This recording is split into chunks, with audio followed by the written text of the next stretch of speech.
Bonjour à tous, c'est Kylian encore et justement une petite vidéo par rapport à ce petit dashboard là, donc le dashboard pro tout simplement.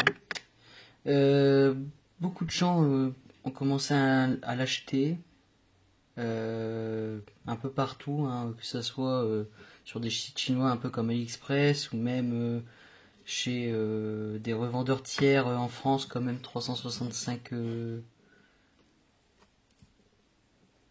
Je sais même plus quoi. Il y a plein d'endroits. Il y a également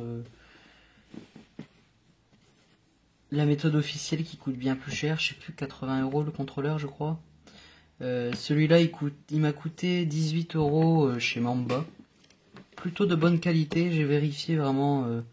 À l'université, on a des microscopes. J'ai pu me permettre de regarder vite fait les composants. En surface, les soudures sont plutôt pas mal. Bon, les écritures sont un peu à la va-vite, mais bon, par ça, les composants, ça va. L'écran aussi, ça va aussi. Alors justement, petite vidéo, c'est par rapport à l'installation du dashboard. Parce que dedans, bon bah voilà, déjà, j'avais regardé également ça. Dedans, il y a un firmware. C'est une grosse copie, en gros. C'est très simple. C'est pas le firmware original. Et quand on la branche, ben il y a plein de trucs qui sautent. Ça peut endommager la carte mère. Hein. J'ai remarqué justement, moi en n'ayant pas le ST-Link pour pouvoir le reprogrammer qui est ici justement. Quand j'allumais la lampe, il s'éteignait. La lampe grésillait, le moteur grésillait et on m'a dit que c'était le fusible F2, donc le fusible sous la carte mère. Je vous mettrai une petite image, voilà. Et donc du coup, ce fusible-là, j'ai dû remettre des soudures aux pattes, aux extrémités, parce qu'en fait, il y avait tellement chauffé. J'ai eu de la chance qu'il n'ait pas cramé, mais il y a tellement chauffé que ça a légèrement dessoudé, donc voilà. Donc du coup, quand on reçoit le truc, on le reçoit avec des petits trucs clones. Donc j'ai mis ça parce que je les avais déjà collés. Donc voilà. Ok. Alors seul souci, c'est que quand vous allez recevoir celui-ci, ah zut, voilà. Bon, j'ai dû faire le cadre moi-même, mais il vous donne ça prédécoupé.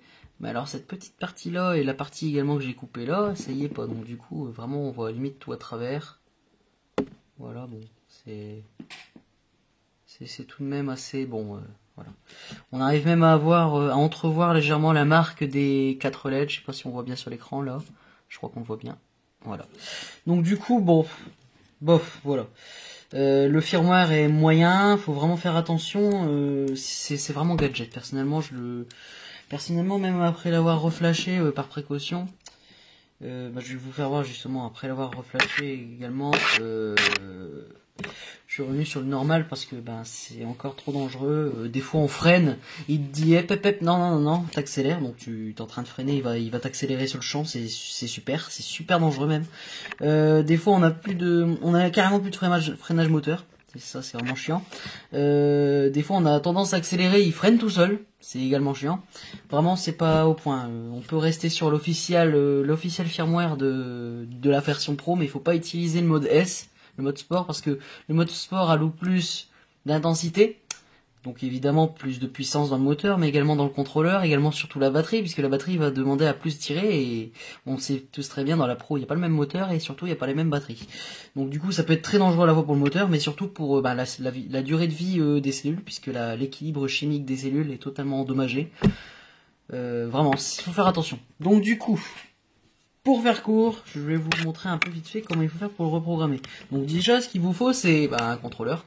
Si possible, clone, parce que ça n'aurait aucun sens de vouloir reprogrammer l'officiel, étant donné que l'officiel fonctionne parfaitement. Et un ST-Link, donc vendu avec des câbles Dupont, voilà, pour pouvoir relier. Et s'il vous faut, moi j'ai pris des câbles Dupont mâles pour pouvoir les brancher et les souder directement. Donc du coup, également il vous faut un fer à souder. Moi j'ai récupéré un vieux fer à souder de chez Brico Dépôt parce que j'en avais un super bon, mais je l'ai pas chez moi. Du coup, alors l'ordre des pins c'est simple.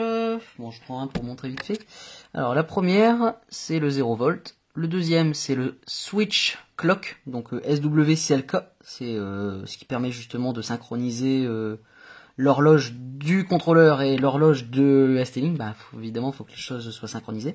Et la troisième, c'est la pin d'entrée-sortie, c'est celle où toutes les données transitent, hein, le SWDIO. Bon, du coup, en premier lieu, bon, je le fais juste pour vous montrer, mais voilà. Il faut d'abord mettre le câble du pont à l'intérieur sur la 4e pin, comme ça. Évitez d'en prendre plusieurs, ça serait dommage de faire un gros court-circuit. Voilà, et sur le ST-Link, pour regarder les inscriptions, il faut faire attention aux inscriptions parce que suivant les modèles ça diffère. Moi ici 5 volts, tout. Il n'y a rien de plus simple, hein, voilà. Pareil ici pour SWCLK, SWDIO et le ground, donc moi j'ai déjà tout relié, voilà. Bon, alors pour pouvoir souder, déjà ce qu'il faut faire en premier lieu, c'est regarder l'endroit où il faut. Donc ici, en général, il n'y en a pas. Donc, moi, il n'y en avait pas. Je vais en remettre. Vous passez légèrement votre fer à souder là-dessus. Vous mettez quelques billes. Hein. Vraiment un tout petit peu. Alors évidemment, moi, mon fer à souder, il est bouillant puisque je l'ai allumé depuis tout à l'heure. Donc, ça va très très vite s'évaporer, le flux. Enfin, s'évaporer, on peut dire ça. Hein. Ça s'évapore entre guillemets. Je vais essayer d'enlever l'excédent de flux qui a cramé. Pour pas que ça interfère. Voilà. Bon. Des petites billes, hein. Faites quelque chose d'assez propre. Pour les personnes qui n'ont jamais soudé, c'est une soudure très très basique. Alors moi personnellement j'ai coupé les câbles. J'ai récupéré le cuivre. Et vous mettez un petit peu de soude, un petit peu d'étain dessus. Pour que ça puisse faire comme une colle en fait. Quand ça va fusionner. La première et la deuxième, ça va se fusionner ensemble, ça va se lier, ça va pas bouger, ça sera bien. Vaut mieux éviter d'avoir quelque chose qui bouge dans tous les sens au moment où on programme, ça serait dommage. Je vais remettre un peu, voilà. Donc, tout simplement, on prend le fil, on chauffe le fil, pas la bille, on chauffe le fil, et le fil va se coller. Bon, ma soudure est très très très épaisse, parce que j'en avais plein sur le fer, mais voilà, hein, le truc est assez simple à faire. On met sur son fil au préalable avec de l'étain dessus. On place. Ça soude tout de suite.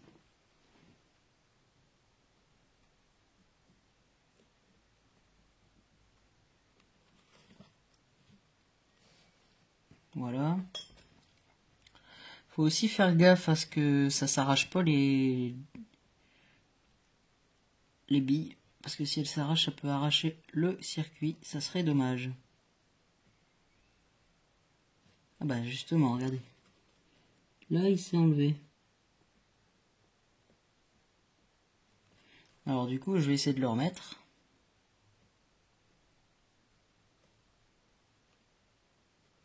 Voilà. Bon, ensuite, dès que ça c'est fait, en général, plus de soudure. On relie les fiches. Donc j'avais dit ici, c'était le DIO. Le DIO, c'est le marron pour moi. Hop.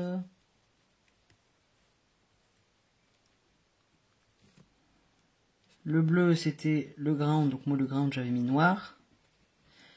Et le clock, c'est celui-ci. Alors le mien, le clock, il bouge un petit peu. Ça peut être... faut juste faire attention. Bon, ensuite, si j'arrive à l'ouvrir. Voilà. Donc on le relie à l'ordinateur. Et ensuite, ça se passera sur l'ordi. Quand on le branche, voilà, tout simplement, ça s'alimente. Et puis voilà, le contrôleur s'allume. Il n'y a plus qu'à le programmer. Vous installez le driver. Vous installez la dock. Et nous, ce qu'on veut, c'est le Pro. Donc on double-clique tout simplement sur Pro. Il va installer OpenOCD qui se trouve ici. Voilà, là il est en train de supprimer tout ce qui est à l'intérieur, tout simplement. Donc voilà, hein, le petit ST-Link, normalement il va clignoter, hein, comme quoi il y a bien des données qui passent. Lui évidemment il sera toujours figé. Il est en train de vérifier, voilà. On a entendu le bip, tout s'est passé correctement. Donc tout va s'arrêter, on ne pourra plus appuyer sur les boutons, hein, puisque ben, là le firmware officiel est bien dedans. Dans la puce Bluetooth ici derrière, ici. Enfin la toute petite là. Il y a bien le firmware officiel de Xiaomi, donc maintenant le contrôleur va plus détecter quoi que ce soit, il va plus se connecter puisque ben il n'est pas relié à la carte mère. Mais dès qu'on va le reconnecter, ça va marcher nickel. Je vais le remonter rapidement pour vous montrer un peu ce que ça donne et on se retrouve tout de suite. Bon voilà, j'ai démonté l'intérieur. Bon, vous êtes un peu chiant, mais j'avais fait un super bon réglage avec mon Arduino que j'ai mis à l'intérieur, mais c'est pas grave, je le referai. Du coup, bah, je l'ai fait pour éviter d'avoir le code d'erreur, parce que c'est un petit peu casse-oreille, voilà. Donc maintenant, on va l'allumer. Voilà, il détecte bien. Et voilà, mode charge, bon. Ici, il me dit 98%. Hein. Et au fait, j'aurais dû l'éteindre depuis très longtemps. En général, j'évite d'aller au-dessus de 80-85. Voilà, bon, il le détecte tout de suite. Alors, ouais, bah tiens, je peux également le montrer. Quand vous allez être en mode en mode pro et que vous allez le brancher, la loupiote arrière, elle va un peu faire un fader. C'est mignon pour dire que ça se recharge. Bon, d'accord. Il va également vous montrer, ben, ici le truc de recharge. Bon, voilà. C'est du mignon, ça va. Bon, du coup, dès que vous l'éteignez, voilà, hop, mode éco, le mode normal et le mode sport. Bon, y a rien de plus. En général, vaut mieux éviter d'utiliser le mode sport, étant donné que quand on l'active, il active un mode, enfin le mode sport a un débit d'ampérage bien plus important.